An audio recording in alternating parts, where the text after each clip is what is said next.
Hey guys, tonight we're embarking on the greatest evolutionary heist story never told. Forget survival of the fittest. This is survival of the cattiest.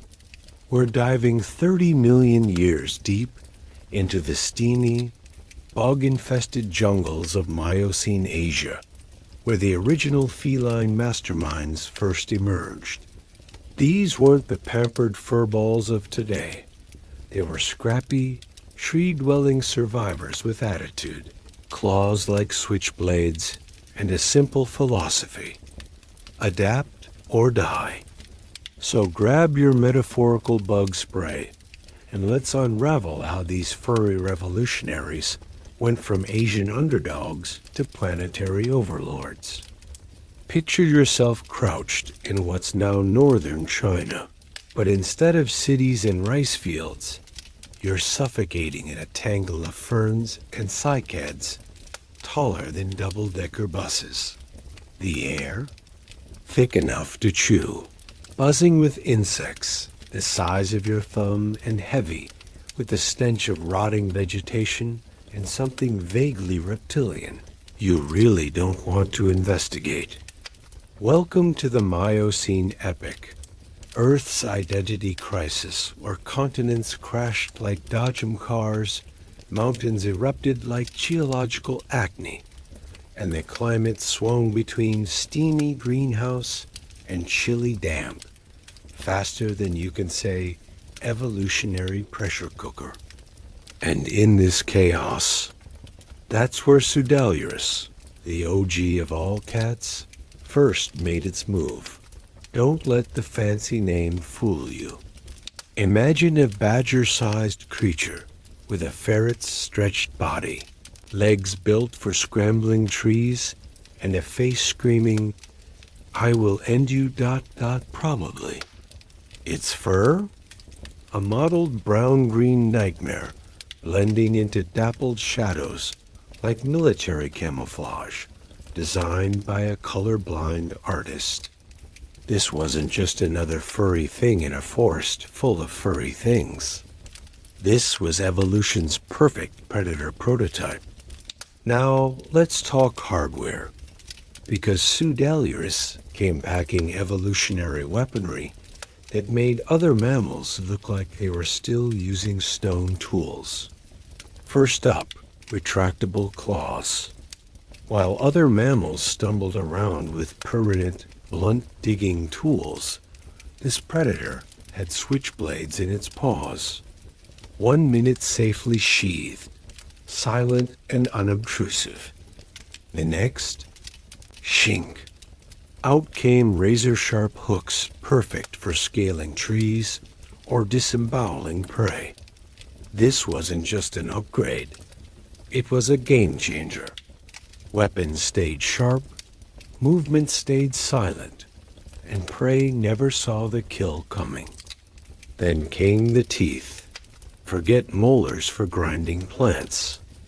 Pseudalurus wielded carnassials, scissor-like premolars that sliced through flesh and sinew, like butter knives through overripe brie. Its jaw wasn't built for chewing.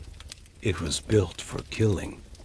A quick, powerful bite to the neck or spine, and dinner was served. No fuss, no mess. Well, minimal mess compared to being trampled by a proto-elephant the size of a London bus. This dietary specialization was crucial. While giant herbivores munched every leaf in sight, cats looked at the menu and said, "I'll have the steak rare." But the real genius was happening between its ears. Pseudalurus possessed a brain wired for something unprecedented: calculated patience. Other predators, creodonts, bear dogs, were basically battering rams. Big, powerful, but about as subtle as a brick through a window. Our protocat? It learned the art of the ambush. It could crouch motionless for hours, muscles coiled like springs, eyes locked on prey, waiting for that split-second moment to explode into action. This wasn't hunting. It was high-stakes poker played with lives, and Sidalius held all the aces. Life wasn't easy. The Miocene jungles were a brutal buffet of predators. Imagine trying to nap knowing Hyanodon, a rhino-sized bone crusher, might decide you looked like a snack. Or Entelodon, the hell pig, charging through undergrowth, leaving a trail of terror and body odor. Even trees weren't safe. Giant predatory birds like diatryma stalk branches, beaks capable of snatching cat-sized snacks in one gulp. So how did Sidalius survive? By being clever, by exploiting niches bigger predators couldn't access. Those retractable claws, perfect for climbing vertical trunks to escape ground-based nightmares. And that compact body, ideal for squeezing into burrows or thickets where larger hunters couldn't follow. Those night vision eyes allowed hunting when hell pigs and bear dogs were snoring. Then came the climate curveball. As the Miocene wore on, Asia transformed. The Himalayas started their skyward climb, creating rain shadows that turned jungles into drier woodlands and grasslands. For many species, this was extinction. For Sidalius, opportunity. Fossil evidence from China's Zhongar Basin shows a feline diversification explosion. Some grew larger for bigger prey. Others became smaller, agile hunters of new grassland rodents. Teeth shapes shifted, limb proportions changed, brains expanded. The cat family tree sprouted branches at astonishing speed.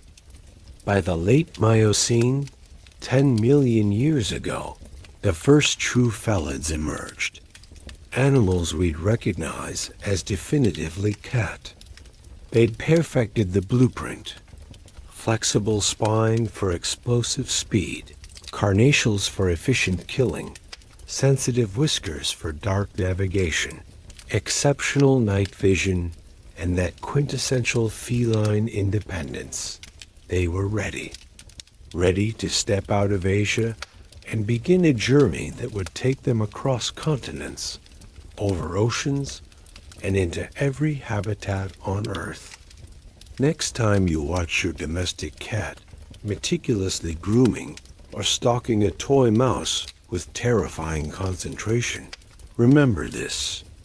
You're seeing 30 million years of survival distilled into one furry package. That aloofness, that self-sufficiency, that ability to turn from purring fluffball to miniature tiger in 0.2 seconds flat, that's not cat behavior. That's evolutionary triumph, honed in Asian jungles where everything wanted to eat them. The journey's only just begun, and trust me, it gets wilder, stranger, and more incredible than you can imagine. The Miocene forests were shrinking, climate patterns shifting, and Sidalius had perfected its deadly toolkit. Now, as continents collided and land bridges emerged, these Asian predators looked beyond their jungle homes and saw a world waiting to be conquered. The Pliocene epoch had arrived, and with it, cat's greatest migration was about to begin. Picture the scene 5 million years ago, where dense forests once stood. Endless golden grasslands now stretch to the horizon. The air smells of dust, distant herds, and something metallic, the scent of a world being reshaped by tectonic forces.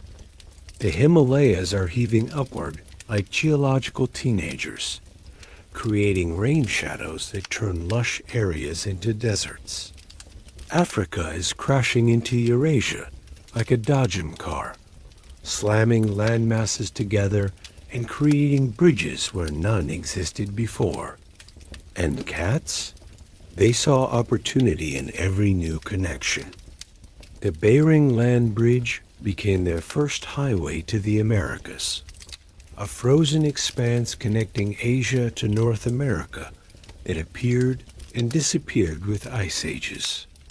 Imagine bands of protocats, looking like crossbred lynx-stabby hybrids, padding across this icy wasteland. The wind howls constantly, carrying scents of mammoths and giant sloths. The ground is frozen solid, treacherous underfoot. This isn't a holiday. It's an evolutionary obstacle course designed by a sadist. But cats looked at this frozen hellscape and thought, challenge accepted. Meanwhile, another group headed west toward Africa. Picture them crossing the Arabian Peninsula, not today's desert, but a green corridor connecting Asia to Africa. They move at night, exceptional night vision, turning darkness into day. Whiskers twitch constantly, testing the air for danger. Padded feet make no sound on sandy soil. Every sense is on high alert because Africa was where the heavyweights lived. And what heavyweights? Africa was dominated by creatures that make your worst nightmares look tame. Donophalis, the terrible cat, a saber-toothed monster the size of a lion with teeth the length of bananas. Meganterion, a smaller but equally terrifying saber-tooth, built like a striped death machine. Giant hyenas with jaws, capable of crushing elephant bones. Our migrating cats were featherweights entering a heavyweight boxing match. So how did they survive? By being clever. By exploiting niches the big predators ignored. While mega predators took down giant herbivores, our cats focused on small fry, rodents, birds, reptiles. They became masters of the kill and carry technique, snatching prey and vanishing into rocks or trees before the big boys even noticed. They developed kidneys capable of concentrating urine to incredible levels, allowing them to survive in arid regions with minimal water. And perhaps most importantly, they learned invisibility, not magical, but practical. Through camouflage, silence, and an almost supernatural ability to stay motionless for hours. But the real bombshell dropped around 3 million years ago, the Great Divergence. The cat family tree split into two major branches. One became the Pantherinae, the roaring cats. These were the heavyweights that would become lions, tigers, leopards, and jaguars. They developed specialized larynxes, allowing roars that could paralyze prey with fear and announce dominance over territories the size of small countries. The other branch became the feline, the purring cats. This is where our story truly explodes. These smaller, adaptable cats would become pumas, lynxes, ocelots, and eventually domestic cats. Why this evolutionary split? Climate change. The Pliocene cooled and dried dramatically. Forests shrank, grasslands expanded. The roaring cats specialized in taking down large prey in open habitats. Think lion prides on the savanna. The purring cats became more versatile, capable of surviving in diverse environments, from forests to mountains to deserts. It was evolution's division of labor, allowing cats to conquer virtually every environment on Earth. By the Pleistocene dawn, around 2.6 million years ago, cats were truly global citizens. They'd survived ice advances and retreats, adapted to deserts and tundras, and outcompeted countless other predators. They were in Europe, Asia, Africa, North America, and had even island hopped to places like Japan and the Caribbean. They'd done it not through brute strength, but through flexibility, intelligence, and that quintessential feline ability to turn any situation to their advantage. And then came the ultimate test, humans. As early humans began spreading across the globe, developing tools, language, and culture, cats watched these strange new predators with interest. Humans were messy. They left scraps. They attracted rodents. They created shelters. For a clever cat, humans weren't threats. They were opportunities. The greatest partnership in animal domestication was about to begin. But first, cats would face their greatest challenge yet, the Ice Age.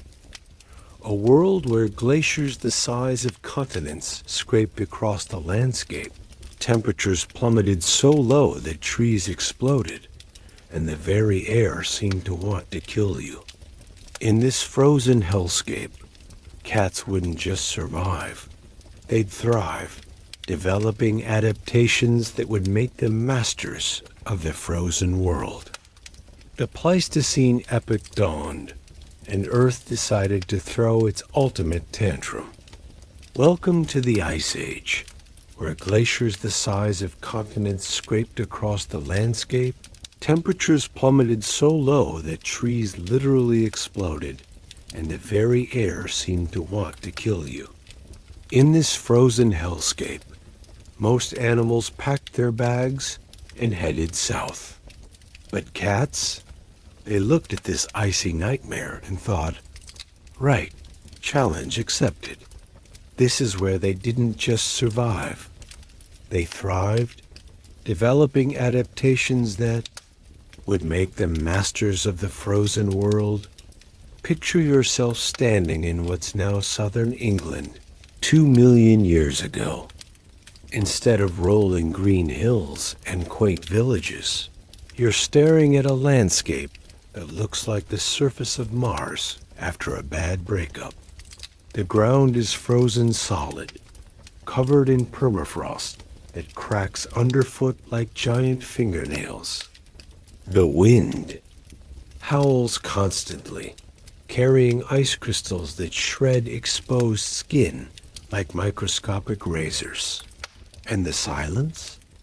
It's deafening, broken only by the groaning of glaciers and the occasional blood-curdling roar of something that definitely wants to eat you. This is the Ice Age, and it's not messing about. Now, you might think cats, those sun-loving, warmth-seeking creatures we know today, would have hightailed it south. But cats have never been quitters. Instead, they underwent an evolutionary shape-shifting act that would make a chameleon jealous. The heavyweights of the cat world, the Pantherinae, had their coming-out party. In Europe and Asia, the cave. Lion evolved. Imagine a lion, but 25% bigger, with a thick, shaggy mane covering its entire body like a furry parka. These weren't just big cats. They were the undisputed kings of the Ice Age. Fossil evidence from Germany's Zülithenhell cave shows they hunted in prides, taking down prey that would make modern lions run for cover. Young woolly mammoths, giant deer with antlers the size of coffee tables, and even the occasional unwary human. Their roars would have echoed across the frozen tundra, a sound that could freeze your blood faster than the sub-zero temperatures. Meanwhile, in Asia, something even more terrifying was evolving: the tiger. Not the slightly watered-down version we know today, but the Ngandong tiger, a monster that weighed over 400 kilograms and specialized in hunting the giant stags and rhinos of Ice Age Asia. These weren't just predators. They were ecological forces, shaping entire ecosystems through their hunting habits. And they developed that distinctive orange coat not for show, but for camouflage, surprisingly effective in the dappled light of Ice Age forests and grasslands. But the real Ice Age success story was happening with the smaller cats. While the giants were taking down megafauna, the purring cats, the feline, were quietly mastering the art of survival in the margins. Take the Eurasian lynx. This cat developed the ultimate winter survival kit. Enormous, snowshoe-like paws that prevented it from sinking into deep snow. A thick, grayish coat that provided perfect camouflage against rocky outcrops, and tufted ears that acted like satellite dishes, detecting the faintest rustle of prey beneath the snow. They became specialists of the boreal forest, hunting snowshoe hares and ptarmigan with deadly efficiency. And then there were the true specialists, the cats that evolved to conquer the most extreme environments. In the towering peaks of the Himalayas and Altai Mountains, the snow leopard was emerging. This is perhaps the most beautifully adapted cat ever to evolve. Its coat is so thick and luxurious, it would make a luxury fur coat weep with envy. Its tail is as long as its body, acting as a perfect counterbalance when leaping between cliffs and as a warm scarf when curled up to sleep. Its nasal cavities are enormous, warming the freezing mountain air before it reaches the lungs. And its feet are covered in fur, providing natural insulation and grip on icy surfaces. The snow leopard didn't just conquer the mountains. It made them its personal kingdom. But perhaps the most remarkable Ice Age adaptation was happening with the wildcats that would eventually give rise to our domestic companions. The African wildcat and the European wildcat were developing the traits that would make cats so successful alongside humans. They became masters of the kill and carry technique, able to take prey much larger than themselves through a combination of stealth, precision, and sheer bloody-mindedness. They developed kidneys capable of concentrating urine to incredible levels, allowing them to survive in arid environments with minimal water. And perhaps most importantly, they retained that essential feline independence, the ability to survive and thrive without the need for packs or prides. Life wasn't easy. Mind you, the Ice Age threw everything it had at these cats. Glaciers advanced and retreated, constantly reshaping the landscape. Sea levels fluctuated dramatically, turning land bridges into islands and back again. And perhaps most devastatingly, the megafauna, the giant herbivores that had sustained the big cats, began to disappear. The reasons are still debated by scientists. Climate change, human hunting, disease. But the result was clear. The mammoths vanished. The giant deer disappeared. The woolly rhinos went extinct. And with them went the super predators that depended on them. The saber-toothed cats were the first to go. Smilodon, with its enormous fragile canines, couldn't. Adapt to hunting smaller, faster prey. Homotherium, the scimitar-toothed cat, specialized in taking down young megafauna. And when those disappeared, so did it. Even the cave lions eventually vanished, unable to find enough large prey to sustain their prides. The Ice Age megafauna extinction was like a game of evolutionary musical chairs, and when the music stopped, the big predators were left standing without a seat. But the smaller cats? They danced through the extinction event like it was a Saturday. Night disco. Why? Because they were adaptable. They could switch prey when one species disappeared. They could survive in smaller territories. They could live alongside humans without coming into direct conflict. The European wildcat, for instance, survived by retreating into dense forests where humans rarely ventured. The African wildcat thrived in the margins of human settlements, feeding on the rodents that infested grain stores. And the wildcats of Asia and North America simply kept doing what they did best, being small, adaptable, and utterly relentless in their survival dot. And here's where it gets really interesting. As the Ice Age drew to a close around 11,700 years ago, the world began to change again. The glaciers retreated, forests expanded, and a new species began to spread across the globe, humans. And humans were changing the world in ways no animal had ever done before. They were clearing forests, creating farms, and storing grain. They were building settlements that attracted rodents like magnets. For a clever, adaptable cat, this wasn't a threat. It was the ultimate opportunity. African wildcat, in particular, looked at these early human settlements and saw paradise.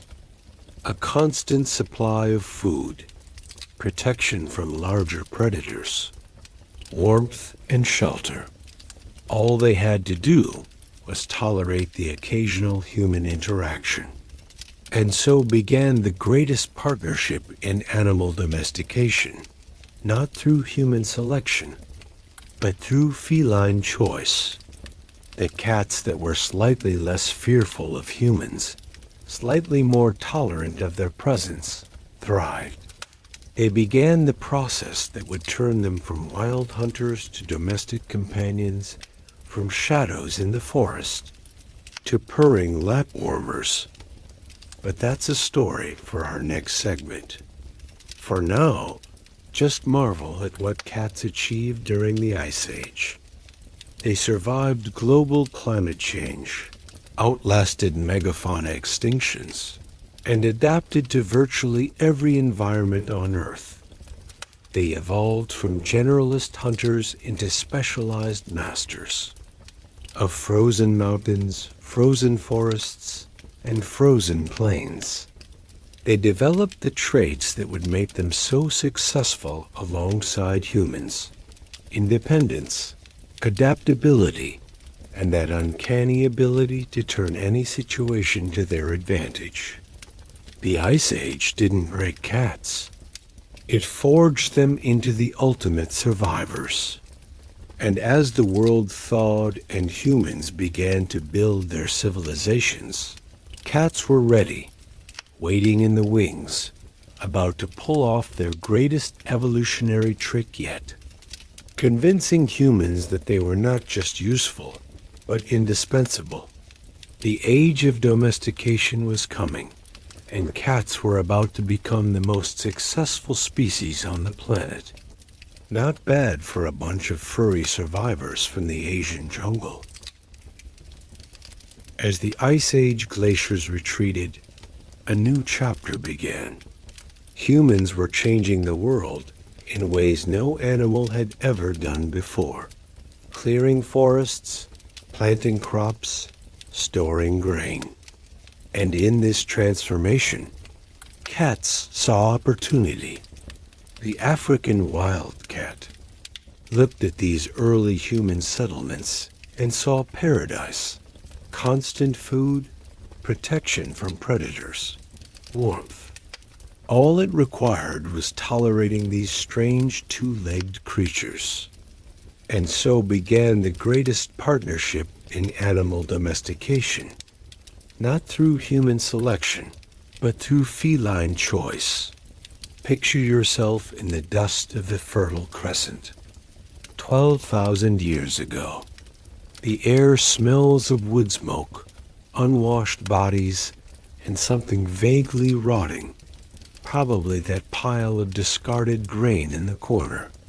You're in one of the world's first copper villages, where humans have just discovered farming. And let me tell you, it's not exactly the Garden of Eden. These people live in mud brick huts with dirt floors, sharing space with livestock that defecates wherever it pleases. Hygiene standards would make a modern rat look fastidious. Lice? Check. Fleas? Absolutely. Worms? Coming out their ears. And the piece de resistance? Rats. Millions of them. .c. When humans started storing grain instead of immediately eating it, they accidentally created the world's first all-you-can-eat rodent buffet. Granaries full of wheat and barley became rat cities with infrastructure, breeding programs, and probably rodent governments we're blissfully unaware of. And where there are rats, there are diseases. Leptospirosis, typhus, bubonic plague, all having a field day. Humans were basically sitting ducks for an epidemic, and they knew it. They tried everything, storing grain in raised pots, bringing. In snakes, that went well, even praying to rat gods. Nothing worked. They were desperate. And that's when cats saw their opening dot. It started with the bold ones. Cats with slightly shorter flight distances. The ones that didn't bolt the moment a human looked their way. They'd hang around settlement edges, hunting rats in surrounding fields. Then they got braver, venturing into villages at night when humans were asleep. They discovered humans made surprisingly good neighbors. They left scraps, their structures provided shelter, and their presence kept bigger predators at bay. It was a sweet deal, and the cats that figured it out thrived. But here's the genius. Part cats didn't just adapt to humans. They adapted themselves. Genetic studies show during this period, cats began developing traits that made them more appealing to humans. They retained juvenile features into adulthood. Those big eyes, the high-pitched meow, the tendency to nuzzle and rub. Scientists call it neoteny, but really, it was evolutionary manipulation.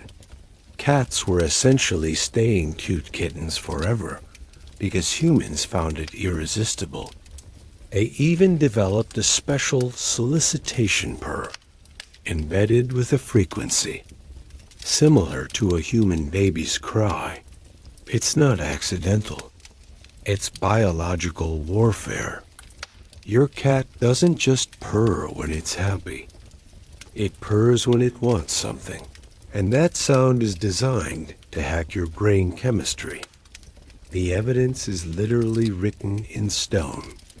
On Cyprus, archaeologists found a cat deliberately buried with a human in a Neolithic grave dating back 9,500 years.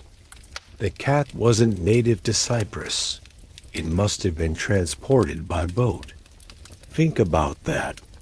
These early humans thought so highly of cats, they brought them across open water. And they didn't do it for companionship. They did it because cats were essential pest control.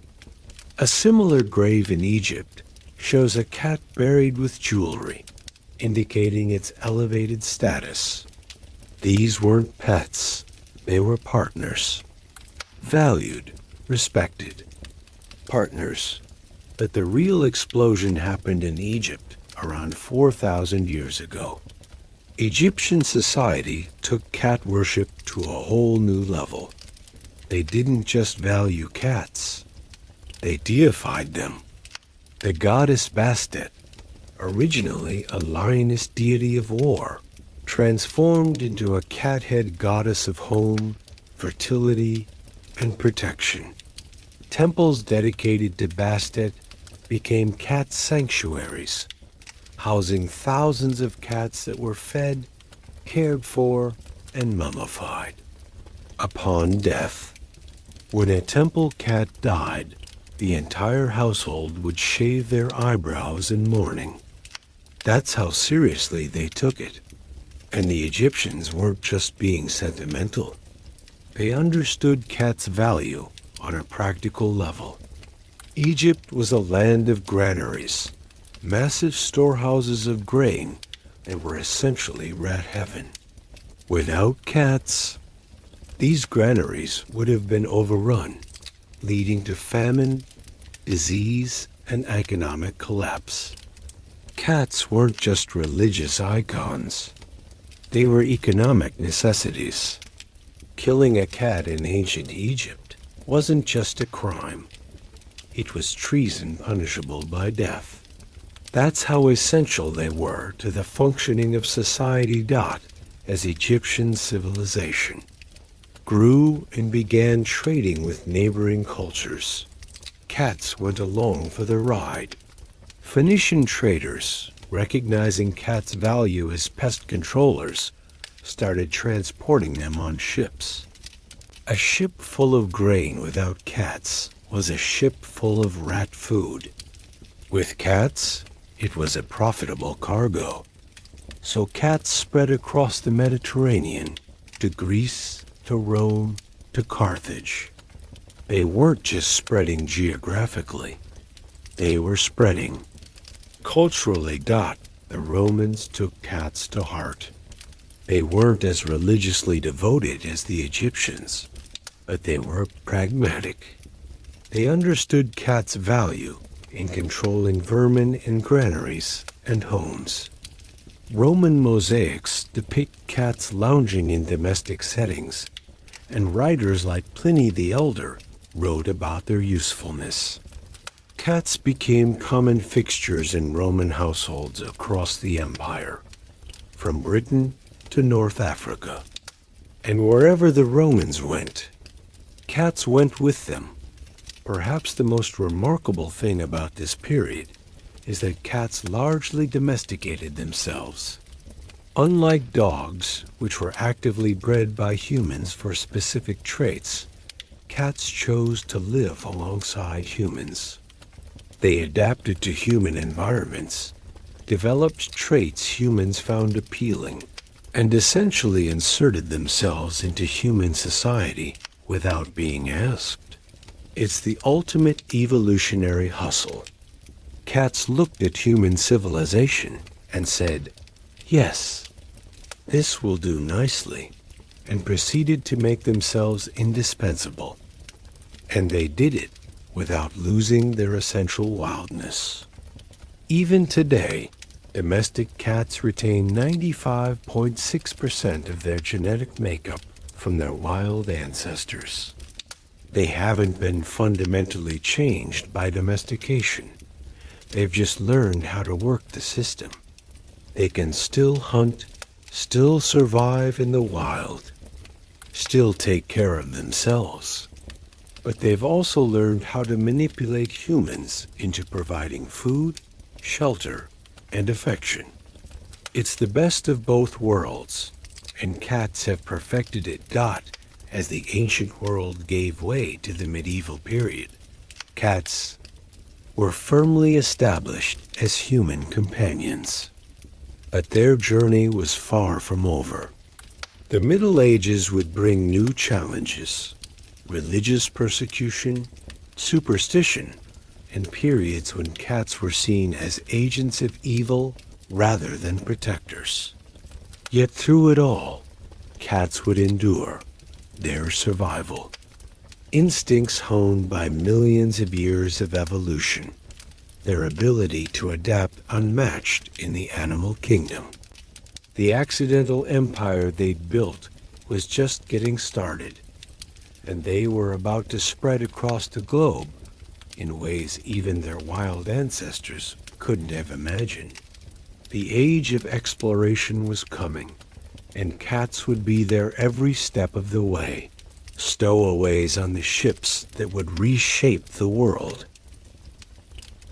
As the Roman Empire crumbled and Europe descended into the chaos of the early Middle Ages, cats faced their greatest crisis yet. The same creatures that had protected granaries from plague-carrying rats suddenly found themselves framed as agents of hell. Welcome to medieval Europe, a time of mud, misery, and mass feline character assassination. We're talking about a period where the sane animals that had saved human settlements from disease ended up being burned alive in wicker baskets. The irony is so thick you could spread it on toast. Picture yourself in a medieval European village around 1300.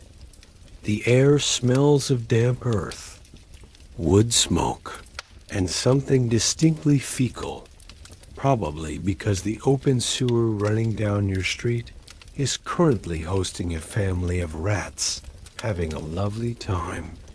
Your house is a wattle and daub hovel with a thatched roof doubling as a wildlife sanctuary. You share your bed with fleas, lice, and probably your cousin, because privacy is a luxury nobody can afford. Life expectancy? Maybe 35 if you're lucky. And in this charming dystopia, cats are about to get a serious PR problem. See, the medieval church was having an identity crisis. Having spent centuries converting pagans, they developed a serious allergy to anything that smacked of pre-Christian. Belief? And cats? Oh dear, cats were neck-deep in pagan symbolism. In Norse mythology, Freya's chariot was pulled by cats. In Celtic traditions, cats were guardians of the otherworld. Even the Romans had associated cats with Diana, goddess of the hunt. For a church trying to stamp out every trace of pagan corruption, cats were basically walking, meowing heresy magnets. Then came Pope Gregory, 9 in 1233. This chap decided cats weren't just pagan symbols, they were literally Satan's minions. His papal bull Vox in Rama accused heretics of worshiping the devil in the form of a black cat. According to Gregory, these devil worshippers would kiss a cat's backside during their satanic rituals. I'm not making this up. The leader of the Catholic Church officially declared that people were lining up to snog Satan's furry backside. And just like that, cats became public enemy number one. The results were catastrophic. Across Europe, cats, particularly black ones, were hunted, tortured, and killed in their thousands. In France, they were burned alive on Midsummer's Day in giant wicker baskets. In Belgium, they were hurled from church towers. In England, they were roasted in baskets over bonfires. The sheer scale of feline genocide was staggering. Some towns had annual cat-killing festivals where children would stone cats to death for fun. This wasn't just persecution. It was organized, systematic extermination dressed up as religious devotion. And here's where it gets really ironic. By eliminating cats, Europeans accidentally created the perfect conditions for the Black Death. See, cats kill rats. Rats carry. Fleas. Fleas transmit plague. No cats, more rats. More rats, more plague. When the Black Death hit Europe in 1347, it killed 30 to 60% of the population. And while the church blamed God's wrath, Jews and comets, the real culprit was staring them in the face. Or rather, it would have been staring them in the face if they hadn't burned all the cats. The irony is so thick you could choke on it. But not everyone bought into the cat-hating madness. In the Islamic world, cats were still revered. The Prophet Muhammad himself was famously fond of cats. He once cut off his sleeve rather than disturb a sleeping cat. In Islamic societies, cats were protected, respected, and valued for their pest control abilities. While Europeans were burning cats, Muslims in Cairo and Baghdad were keeping them as cherished companions. The difference couldn't have been starker. In Europe, cats were agents of Satan. In the Islamic world, they were symbols of purity. Even in Europe, some cats survived by going underground, literally. They retreated into barns, granaries, and abandoned buildings, becoming semi-feral populations that avoided human contact. These cats developed a deep-seated wariness of humans that persists in many feral cats today. Genetic studies show a population bottleneck around this period, evidence that cat numbers plummeted across Europe. But thanks to their high reproductive rate and adaptability, they bounced back. Cats, it turns out, are remarkably difficult to eradicate completely by the time the Renaissance dawned. Attitudes towards cats were slowly beginning to shift. As the church's influence waned and scientific thinking emerged, people started questioning the whole cats are Satan's minions narrative. Scholars like John Aubrey observed cats' intelligence and hunting abilities with genuine admiration. The witch hunts declined, and with them, the systematic persecution of cats. But the damage was done. Centuries of demonization had left a lasting mark on European culture. A lingering suspicion of cats, particularly black ones, that persists in some places even today.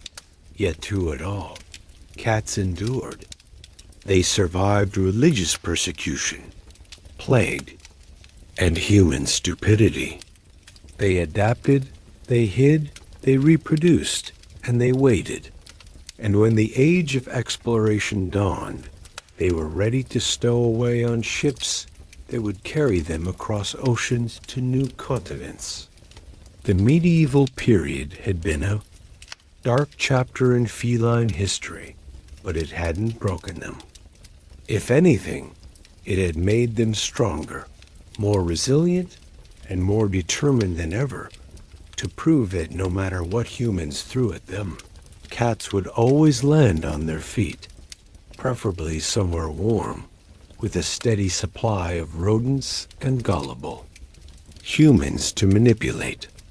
The global conquest was far from over, and cats were just getting warmed up.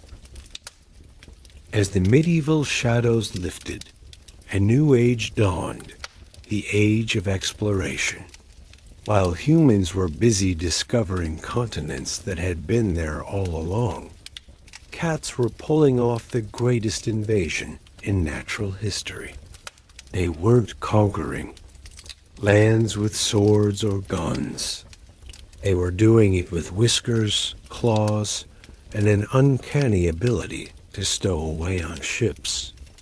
This is the story of how cats became the world's most successful invasive species, one rat-infested ship at a time. Picture yourself crammed into the hold of a Portuguese caravel in 1498.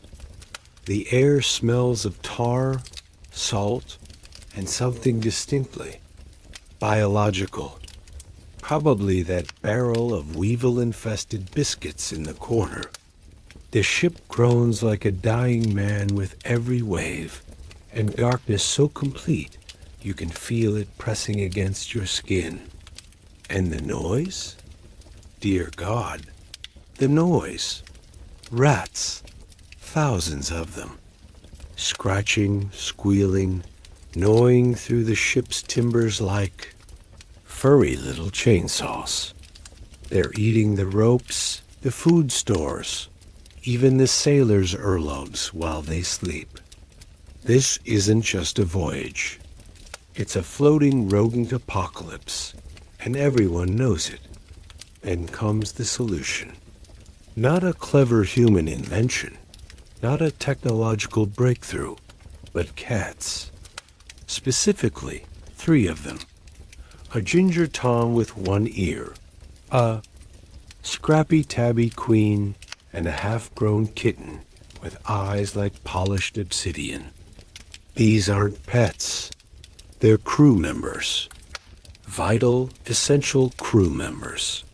The captain didn't bring them for companionship.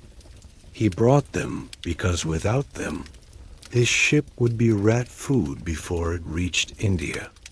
And thus began cats' greatest adventure as the undisputed masters of maritime pest control. The age of exploration was basically cats' golden ticket to global domination. European ships were rat paradises, warm, full of food, and completely isolated from natural predators. Rats would swarm aboard in ports, multiply exponentially during voyages, and devastate food supplies. A single infestation could lose a captain his cargo, his crew, and his life. But cats? Cats changed everything. A good ship's cat could kill 1,000 plus rats per voyage. They didn't just control the problem. They eliminated it. Sailors didn't just like cats. They revered them. Superstitions grew around them. A ship's cat was good luck. Losing one was bad luck, and harming one? Well, that was basically signing your own death warrant. And cats weren't just passive passengers. They were active participants in maritime life. They developed sea legs, learning to balance on pitching decks in storms. They formed attachments to specific sailors, following them around like tiny furry shadows. They even developed their own maritime culture, sleeping in the rigging, hunting in cargo holds, and establishing territories within the ship. Skeletons of cats with healed fractures found in shipwrecks prove sailors cared for their feline crew members, setting broken bones and sharing rations. These weren't just working animals. They were companions in the truest sense. But here's where it gets really interesting. As ships explored new continents, cats hopped off and stayed behind, sometimes deliberately released to control pests in new settlements, sometimes simply escaping into the wild. And that's when cats became ecological wrecking balls. You see, cats are the perfect invasive species. They're adaptable, resilient, and have no natural predators in most new environments. They reproduce like fury. A single female can have 100 kittens in her lifetime. And they're indiscriminate killers. They hunt for sport, not just survival. The ecological devastation was staggering. Take Australia, for instance. When Europeans arrived in 1788, they brought cats. Within decades, cats had spread across the entire continent, preying on native species that had evolved without mammalian predators. The results were catastrophic. At least 27 native mammal species have gone extinct in Australia, due primarily to cat predation. 27. Entire lineages wiped out because humans thought it would be a jolly good idea to bring their Mausers along for the ride. The same story played out in New Zealand, Hawaii, the Caribbean, and countless islands around the world. The most infamous example is Stevens Island in New Zealand. In 1894, a lighthouse keeper's pregnant cat gave birth. The kittens grew up and started hunting the island's unique flightless wren. Within a year, the entire species was extinct, wiped out by one cat and her offspring. That's the power of feline invasion. A single, pregnant cat can erase millions of years of evolution in less than 12 months. But it wasn't just ecological damage.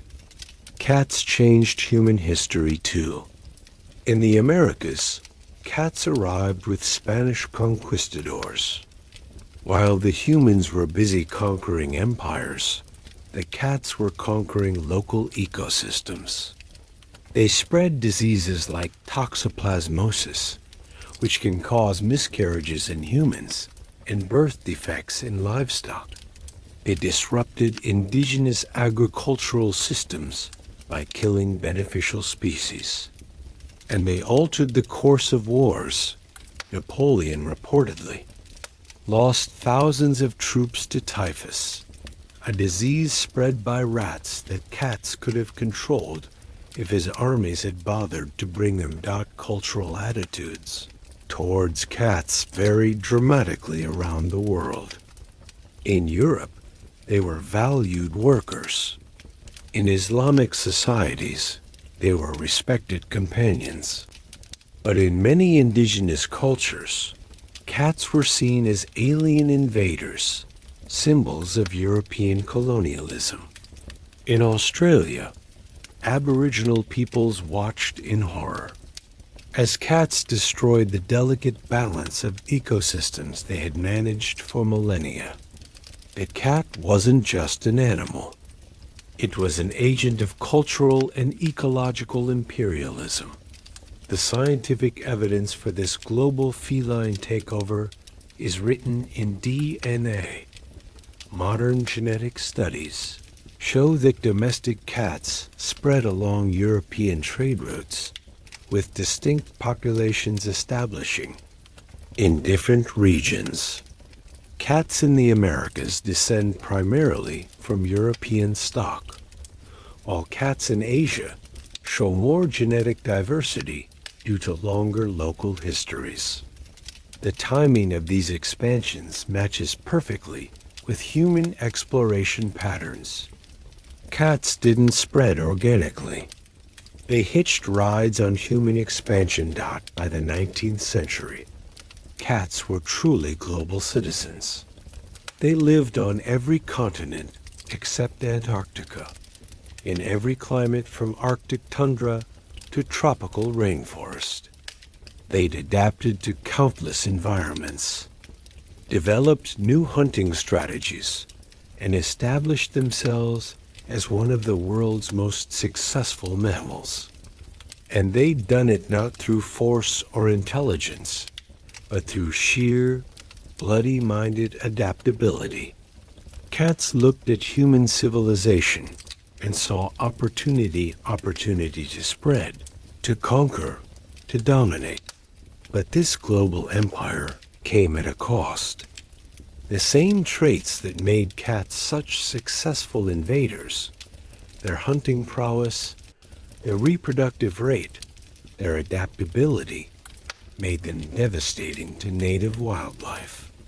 Today, cats are listed among the world's worst invasive species. Conservationists spend billions annually trying to control feral cat populations and protect vulnerable native species. It's an ongoing battle between human responsibility and feline instinct, between ecological preservation and evolutionary success. Yet through it all, cats remain unapologetic. They don't care about extinction events or ecological balance. They care about survival, about territory, about the next meal. And in that, they're perhaps the purest expression of evolutionary success.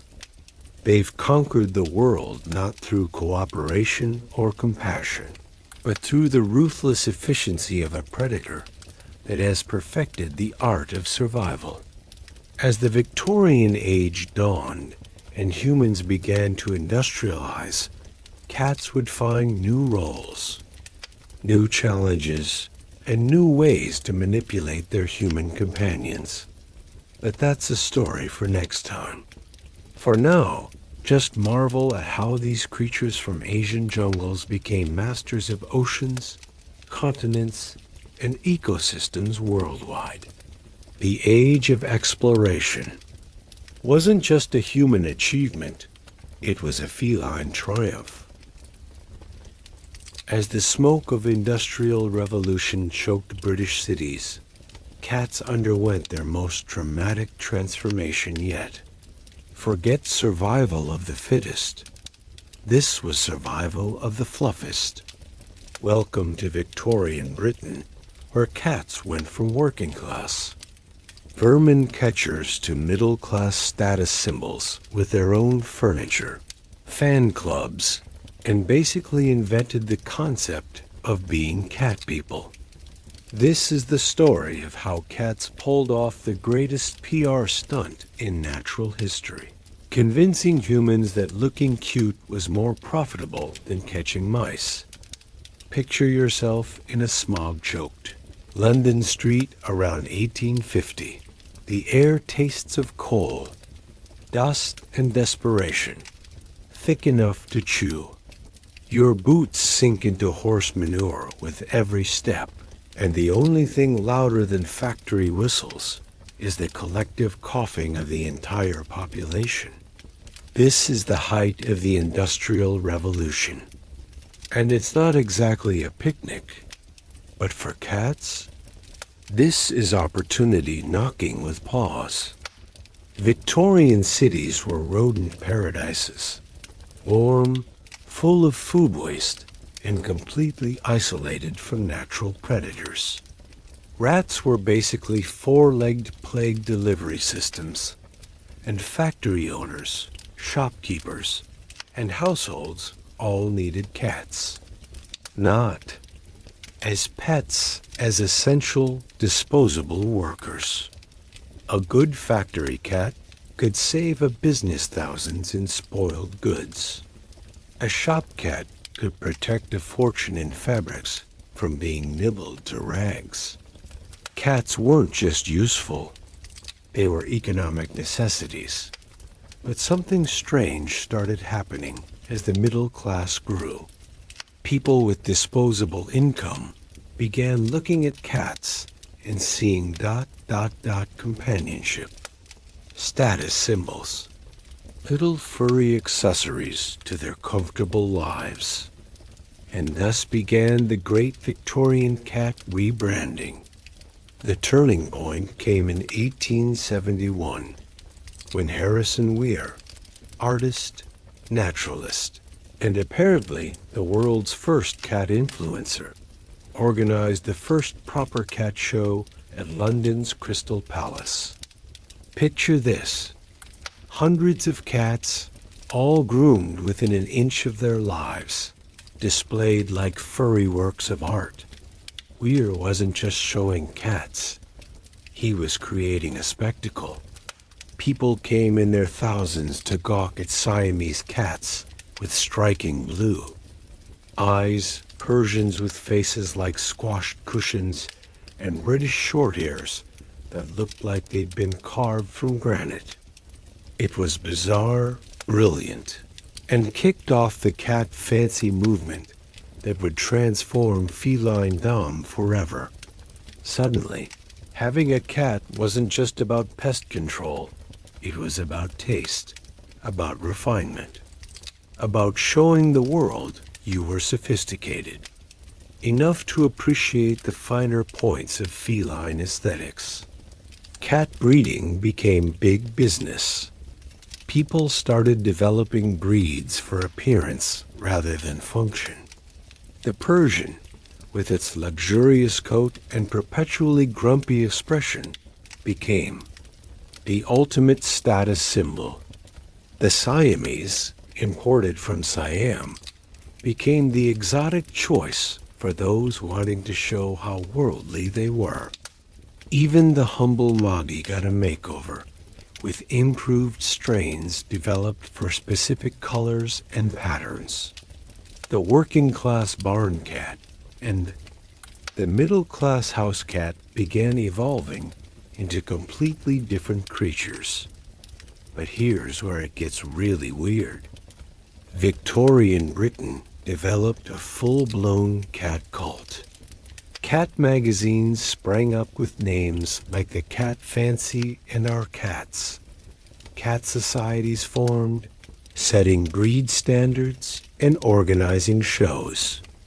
People started writing poetry about cats, painting portraits of cats, and commissioning taxidermists to preserve deceased pets in lifelike poses. There are Victorian taxidermy cats that look like they're about to leap off their velvet cushions and demand tuna. It's all rather macabre, but shows how deeply cats had penetrated the Victorian psyche. The class element was crucial. Working-class people still kept cats as working animals. Barn cats, factory cats, alley cats. But the middle class? They had house cats. Cats that never set foot outside. Cats that slept on silk cushions. Cats that were fed special diets. Having a pampered indoor cat was a way of saying, I'm so wealthy I can afford to keep an animal purely for decoration, not for any useful purpose. It was conspicuous consumption in feline formed-out science got in on the act too. Victorian naturalists were fascinated by cats.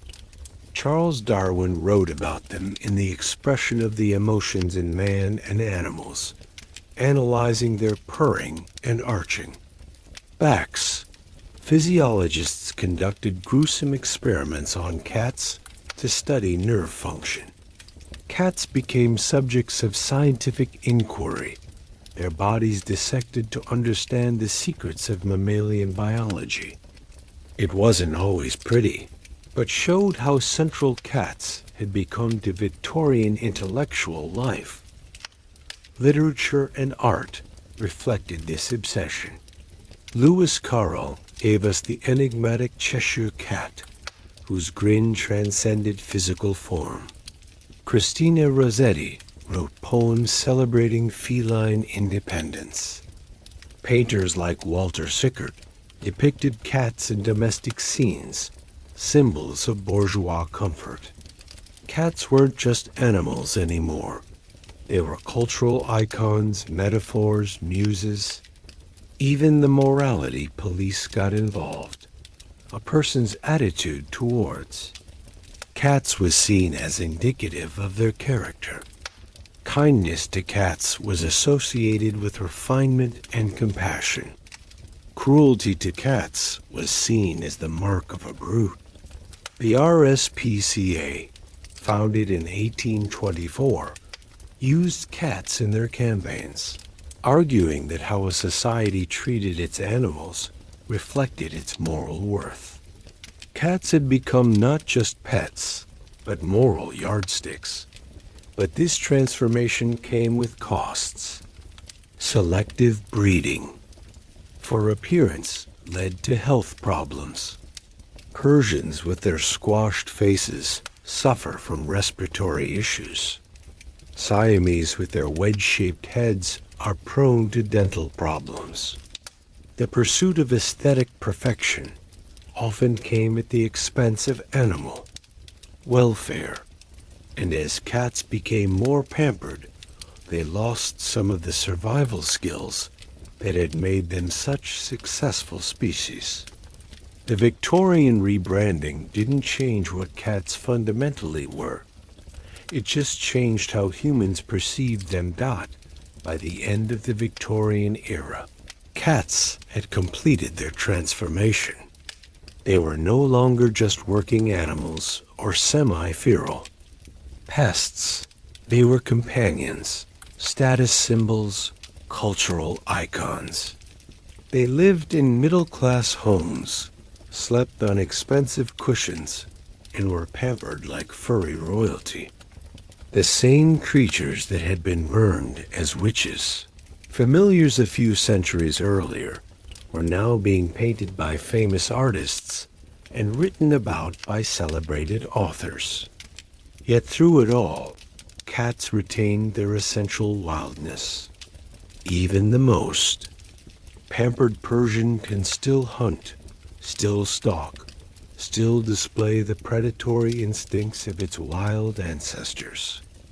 The Victorian era had been a dramatic chapter in feline history, but as the 20th century dawned, bringing war, technological change, and new relationships between humans and animals, cats would continue to adapt, evolve, and find new ways to insinuate themselves into human lives. The accidental empire they'd built was just getting started, and they were about to spread across the globe in ways even their wild ancestors couldn't have imagined. As the Victorian era drew to a close, cats stood on the brink of their greatest challenge yet, the 20th century. A century that tried absolutely everything to kill every living thing on Earth, and cats were there for every bloody moment. From the trenches of the Somme to the lab benches of Cambridge, from Victorian parlors to modern high-rises, cats adapted, survived, and somehow came out on top. This is the story of how cats conquered the most violent, transformative century in human history and emerged as the ultimate survivors. Picture yourself in a muddy trench in 1916. The air smells of cordite, decay, and the distinct metallic tang of blood. The ground beneath you is a soup of mud, body parts, and human waste. Every few minutes, the world explodes as artillery shells rain down. And in this hellish landscape, cats, thousands of them, trench cats. These weren't pampered pets. They were essential crew members doing the grim work of keeping rat populations under control. Rats weren't just pests in the trenches. They were disease carriers, corpse eaters, and psychological tormentors. A good trench cat could save lives by controlling them. Soldiers shared their rations with cats, made little beds for them in dugouts, and wrote home about them. These cats became mascots, companions, and sometimes the only thing keeping men sane in the madness of war. The Second World War took feline military service to another level. Cats served aboard ships, protecting food stores from rodents. They worked in factories, guarding military supplies. They even parachuted into occupied territory with spies. No, I'm not making that up. The British Special Operations Executive trained cats to carry messages and even sabotage equipment by chewing through wires. The most famous was Blackie, who served on HMS Amethyst during the Yangtze incident and received the Dickin Medal, the animal equivalent of the Victoria Cross. Cats weren't just observers in humanity's wars. They were active participants, veterans of conflicts that reshaped the world. But the 20th century gave cats more than just wars to contend with. It gave them science. And science fundamentally changed what it meant to be a cat. In the 1920s, scientists at Cambridge University made a breakthrough that would revolutionize feline nutrition. They discovered taurine, an amino acid essential for cats but completely absent from plant-based foods. This explained why cats on vegetarian diets went blind and died. It also led directly to the development of proper commercial cat food. Suddenly, cats weren't just getting scraps and hunted mice. They were getting scientifically formulated meals. The first commercial cat food, Colonel Ration, hit American shelves in the 1930s, but it was in Britain where the industry really took off.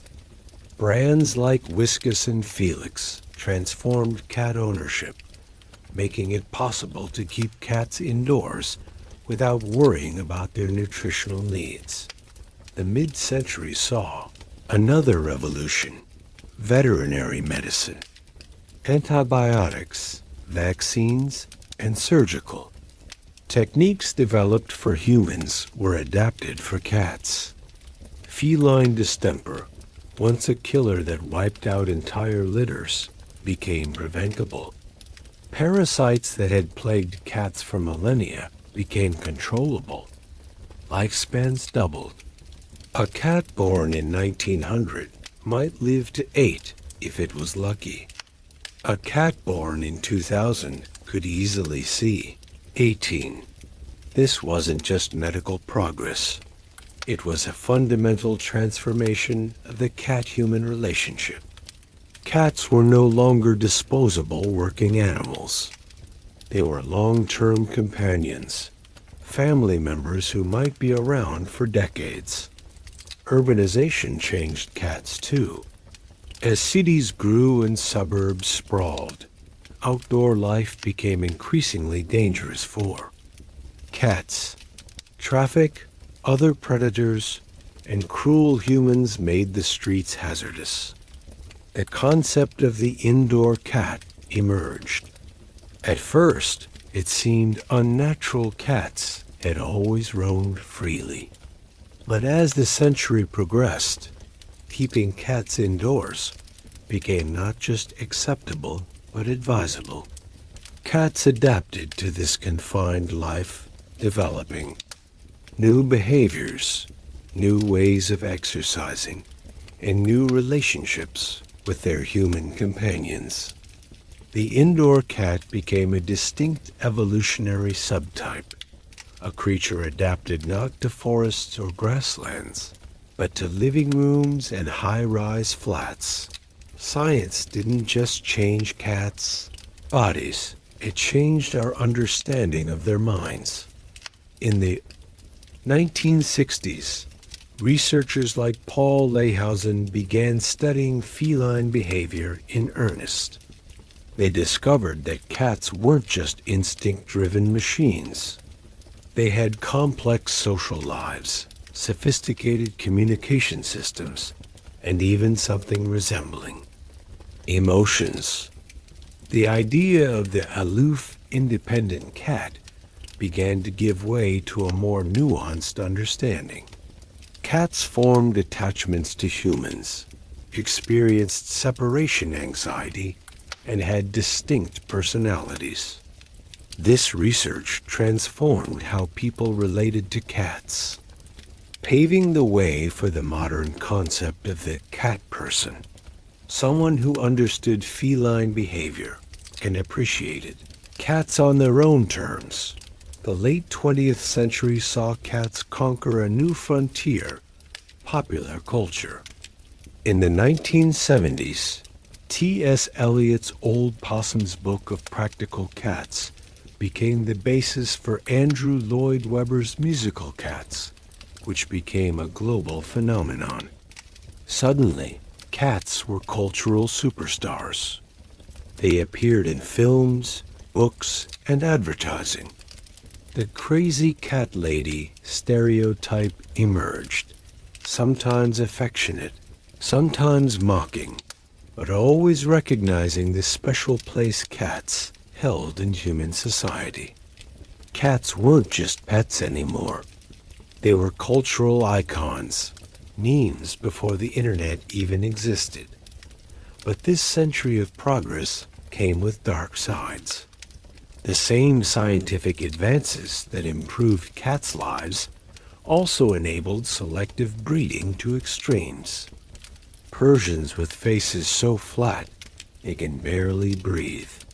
Scottish folds with cartilage so deformed they suffer from painful arthritis. The pursuit of aesthetic perfection led to animal suffering on an industrial scale. And as cats became more valuable, they became targets for theft. Rare breeds could fetch thousands, leading to a black market in stolen purebreds. The darker side of human-feline relationships persisted even as the relationships themselves deepened. The environmental impact of cats became impossible to ignore by the late 20th century. Conservationists sounded alarms about feral cat populations devastating wildlife. Studies showed that domestic cats killed billions of birds and small mammals annually. The cat that had been humanity's greatest ally against pest species was now recognized as one of the world's most destructive invasive predators. This created a painful dilemma: how to balance the welfare of domestic cats with the survival of native wildlife. It's a debate that continues to rage, with no easy answers. As the 20th century drew to a close, cats had achieved an unprecedented position in human society. They were no longer just working animals or semi-feral pests. They were companions, family members, cultural icons, and subjects of scientific inquiry. They lived in our homes, slept in our beds, and starred in our entertainment. They'd survived 2 world wars, adapted to urban environments, and benefited from medical breakthroughs.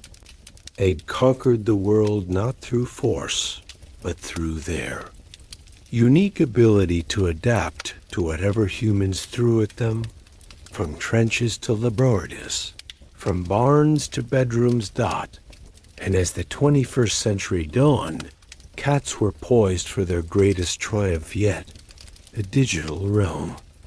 The internet was coming, and cats would rule it. But that's a story for our final segment. For now, just marvel at how these creatures from Miocene Asia survived the most violent, transformative century in human history. They adapted to wars, science, urbanization, and cultural change. They went from trench warriors to pampered pets, from disease-ridden scavengers to long-lived companions. The 20th century tried everything to break cats, but it couldn't.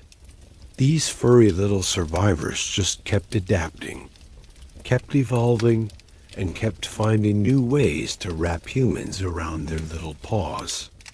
The modern cat was born in the chaos of the 20th century, and it was ready to take on the world. As the 20th century gave way to the digital age, cats faced their strangest challenge yet: cyberspace. Forget jungles, ice ages, or medieval persecution. This was the frontier of glowing screens and endless scrolling.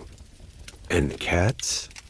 They looked at this new world and said, "Right, we'll take it."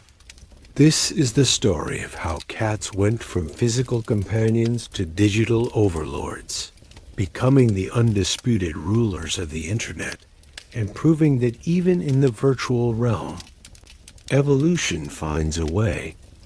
Picture yourself in 2005, sitting at a clunky desktop computer with dial-up internet screeching in the background.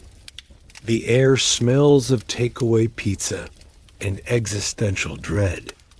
You're on a newfangled website called YouTube, watching a grainy video titled Puppy vs. Cat. And suddenly, there it is. A cat doing something utterly ridiculous, yet mesmerizing. Maybe it's chasing a laser pointer like its life depends on it.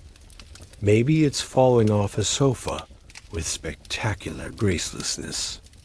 Maybe it's just ... existing. But whatever it is, you can't look away. You're not just watching a cat video. You're witnessing the beginning of a revolution. The internet was basically cats' ultimate playground. Think about it. Cats are visually striking, endlessly entertaining, and operate on a logic that makes absolutely no sense to humans. Perfect for viral content. They're unpredictable enough to keep you watching, cute enough to make you go awe, and just aloof enough to maintain their mystique. While humans were busy using the internet for work, education, and connection, cats were using it for global domination. And they didn't even need opposable thumbs. The first feline superstars emerged organically. Remember Keyboard Cat? That footage of a ginger Tom playing piano, originally filmed in 1984, went viral in 2007. It wasn't just funny. It was a cultural moment. People started remixing it, setting it to different songs, using it as reaction footage. Keyboard Cat wasn't just a cat. It was a meme before we even had that word. Then came lowcats, those image macros with broken English captions like, "ICANN has cheeseburger." Linguists actually studied this lol speak and realized it wasn't just random. It was a complex linguistic evolution reflecting how humans anthropomorphize their pets. Cats weren't just appearing online. They were changing how we communicate. But the real game changer was the smartphone. Suddenly, everyone had a high-definition camera in their pocket. Cats went from occasional internet curiosities to constant content. Platforms like Instagram and TikTok became cat-dominated ecosystems. Catfluencers emerged. Felines with millions of followers, professional photo shoots, and sponsorship deals. Nala Cat, a rescue from California, amassed over 4 million followers and became a brand ambassador for luxury cat food. Smoothie the cat, with her striking green eyes, graced magazine covers. These weren't just pets. They were influencers, entrepreneurs, digital celebrities. And they didn't even understand what the internet was. The science behind this feline digital dominance is fascinating. Neuroscientists discovered that cat videos activate the same pleasure centers in the brain as pornography or chocolate. There's something about their unpredictable movements, their expressive faces, their sheer cattiness that we find irresistible. A 2015 MIT study showed that watching cat videos actually reduces stress and increases feelings of happiness. Cats weren't just entertaining us. They were providing mental health benefits on a global scale, all while napping 18 hours a day. Talk about efficiency. But here's where it gets really interesting. The internet didn't just change how humans see cats. It changed how cats see humans. As humans spent more time online, cats adapted their behavior to get attention. They learned that knocking things off tables, sitting on keyboards, or interrupting video calls would get an immediate reaction. They evolved new communication strategies tailored to the digital age. My own cat has worked out that if he headbutts my phone while I'm scrolling, I'll put it down and pay attention to him. That's not just cute behavior. That's evolutionary adaptation to the digital environment. The internet also revolutionized cat welfare. Rescue organizations started using social media to showcase adoptable cats, reaching audiences they never could before. Viral videos of cats in shelters led to adoption booms. Crowdfunding platforms raised millions for veterinary care. Online communities formed around specific breeds, health conditions, and behavioral issues. The internet didn't just make cats famous. It made them safer, healthier, and better understood. But this digital dominance came with dark sides. The pressure to create viral content led to exploitation. People staged dangerous scenarios, dressed cats in humiliating costumes, or deliberately frightened them for views. The cute cat industry sometimes prioritized entertainment over welfare. And as cats became more valuable online, they became targets for theft. Purebreds with large social media followings became hot commodities on the black market.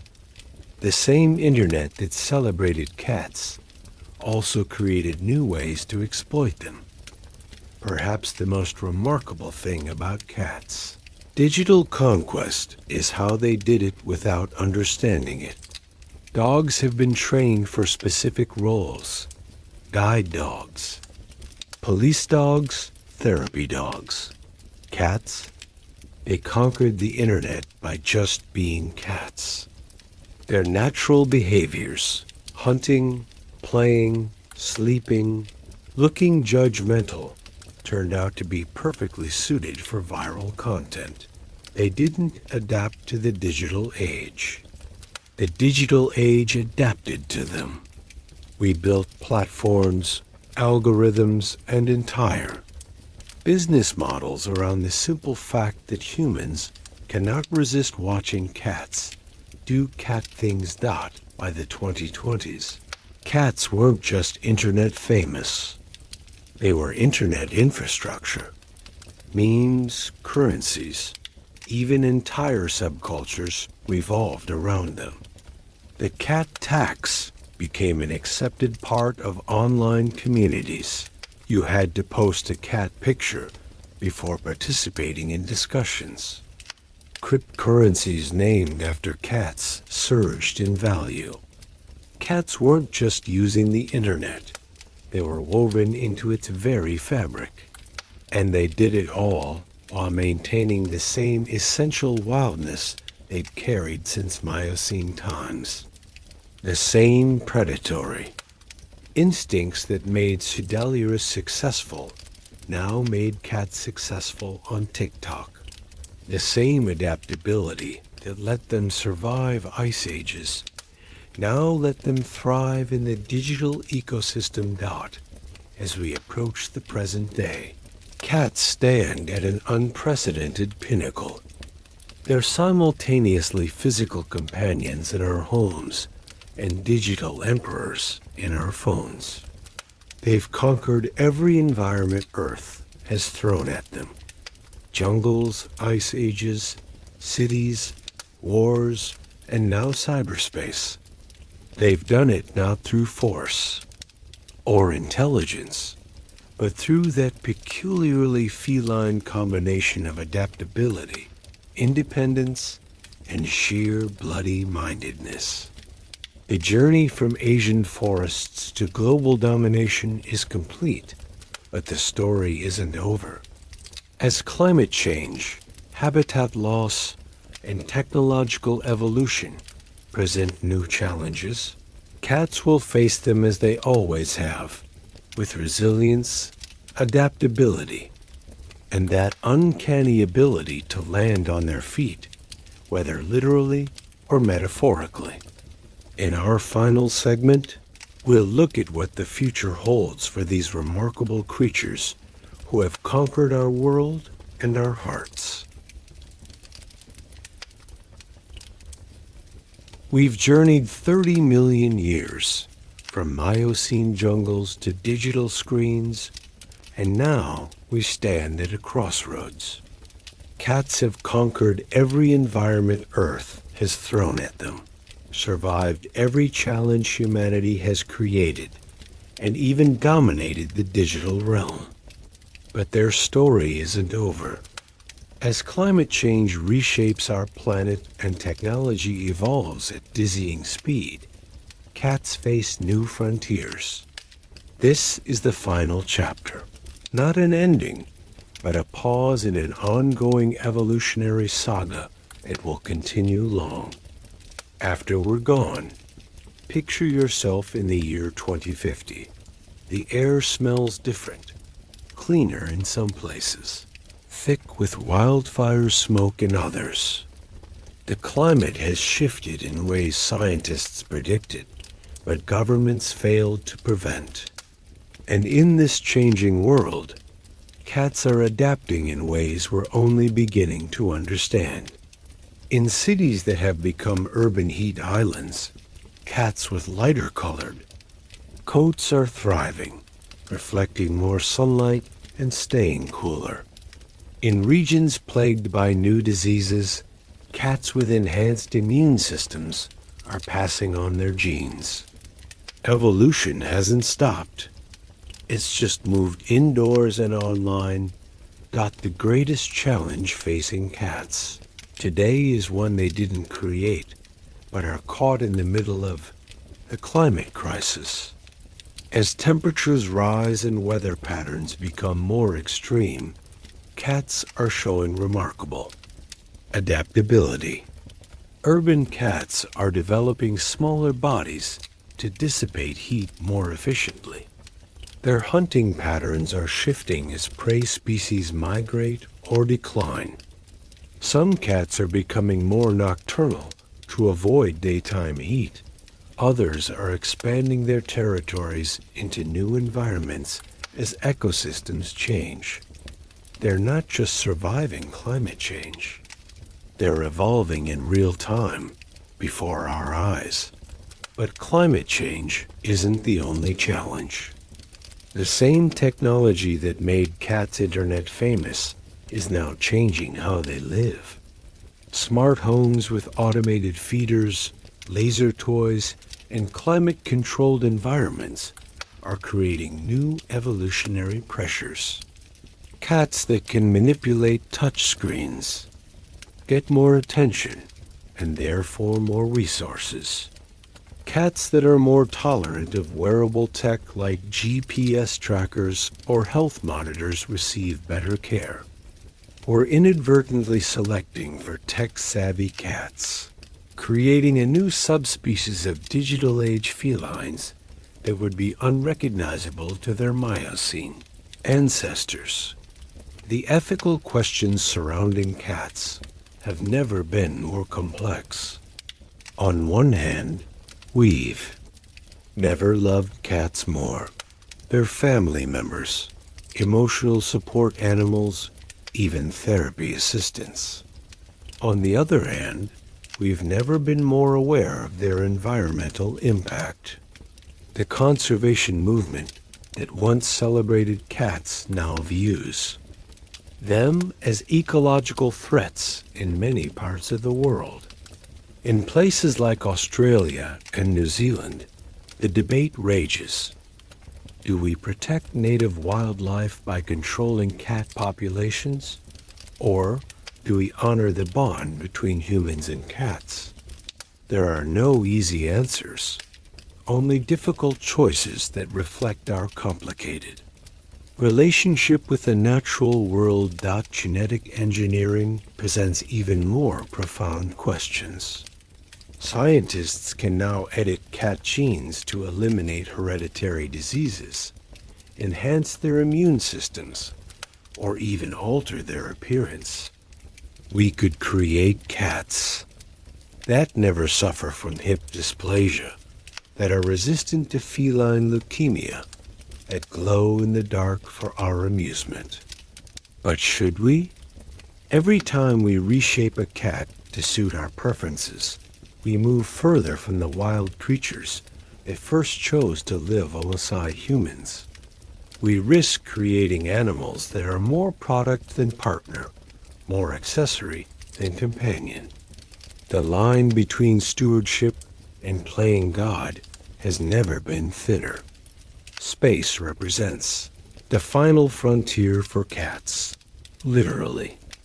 As humans plan missions to Mars and beyond, the question arises, should cats come with us? NASA has already studied how cats adapt to zero gravity, and the results are fascinating. Their vestibular systems adjust faster than humans, making them ideal for monitoring long-term spaceflight effects. Their small size, low resource needs, and stress-reducing purrs make them perfect companion species for extraterrestrial life. Imagine future Martian colonies with cats patrolling biodomes, hunting pests, and providing psychological support to astronauts far from home. It sounds like science fiction, but it's closer than we think.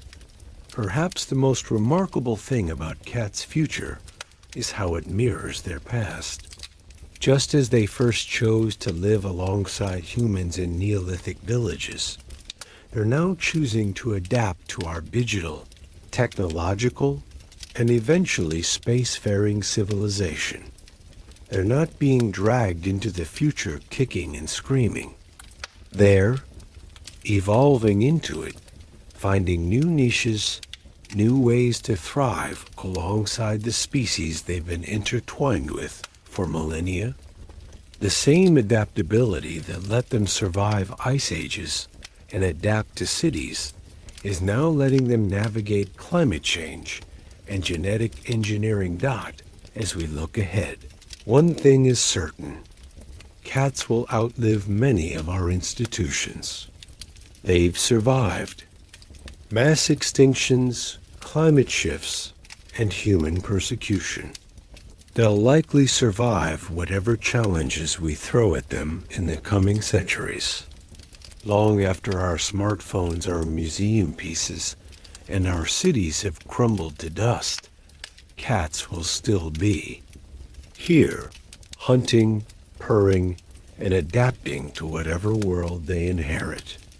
They've outlasted empires, survived plagues, and conquered the internet. The future is just another environment for them to master. The journey from Pseudaliers in Miocene Asia to the cats of today is the greatest evolutionary success story never properly told. It's a tale of resilience, adaptability, and that peculiar genius for turning every challenge into an opportunity. Cats haven't just survived, they've thrived. They haven't just adapted, they've dominated. From the trees of ancient Asia to the screens of the digital age, from the frozen wastes of ice ages to the potential colonies of Mars, cats have proven themselves to be nature's perfect survivors. So next time you watch your cat meticulously, grooming itself or stalking a toy mouse with terrifying concentration, remember, you're not just looking at a pet. You're witnessing 30 million years of evolutionary perfection. You're seeing the legacy of countless generations that survived when others perished, adapted when others failed, and found ways to turn human civilization to their advantage. That aloofness, that independence, that ability to turn from purring fluffball to miniature tiger in 0.2 seconds flat, that's not just cat behavior. That's evolutionary triumph, distilled into one furry, purring, utterly irresistible package. The story of cats is far from over. It's an ongoing saga that will continue long after we're gone, evolving in ways we can barely imagine. But one thing is certain. Whatever the future holds, cats will be there, adapting, surviving, and probably looking slightly judgmental about it all. After all, they've been doing it for 30 million years. Why stop now? And so we find ourselves back where we began, curled up on a sofa, watching a cat meticulously groom itself with that peculiar intensity only cats possess. But now, as you look at those retractable claws, those night vision eyes, that perfectly engineered killing machine currently pretending to be a harmless ball of fluff, you see something more. You see 30 million years of evolutionary genius distilled into one purring, judgmental, utterly irresistible package. From the steamy jungles of Miocene Asia to the digital screens of the 21st century, cats have pulled off the greatest evolutionary heist in natural history. They didn't just survive. They thrived. They didn't just adapt. They dominated. They've outlasted ice ages, survived plagues, conquered continents, and even ruled the internet, all while maintaining that perfect air of indifference that suggests they're doing us a favor by allowing us in their presence. What makes their story so remarkable isn't just the scale of their success, but the way they achieved it. Not through force or intelligence alone, but through that peculiarly feline combination of adaptability, independence, and sheer bloody-mindedness. They looked at changing worlds and saw opportunity. They looked at human civilization and saw convenience. They looked at the internet and saw a playground. And at every turn, they landed on their feet, literally and metaphorically. So next time your cat knocks your phone off the table at 3 a.m. or brings you a gift of half-chewed mouse, or simply sits there staring at you with that unnerving stillness, remember, you're not just dealing with a pet. You're hosting a living piece of evolutionary history, a creature whose ancestors walked with mammoths, survived the Black Death, sailed with pirates, and conquered cyberspace. That purr you hear? It's not just contentment. It's the sound of 30 million years of survival, echoing through time. The journey of cats is far from over. As climate changes, technology evolves, and humans reshape the planet, cats will continue adapting, thriving, and probably looking slightly superior while doing it. After all, They've been mastering the art of survival longer than we've existed as a species. And if there's one thing we've learned from their remarkable story, it's this. Never underestimate a creature that can simultaneously be both a ruthless predator and a purring lapwarmer. Cats haven't just conquered our world, they've earned their place in it, one evolutionary triumph at a time. Hey guys, thanks for joining me on this incredible journey through feline evolution. If you enjoyed this deep dive into how cats went from Asian jungles to global domination, don't forget to like and subscribe. And let me know in the comments, what's your favorite fact about cat evolution? Until next time, keep looking up, stay curious, and maybe give your cat an extra treat tonight. After 30 million years of survival, they've probably earned it.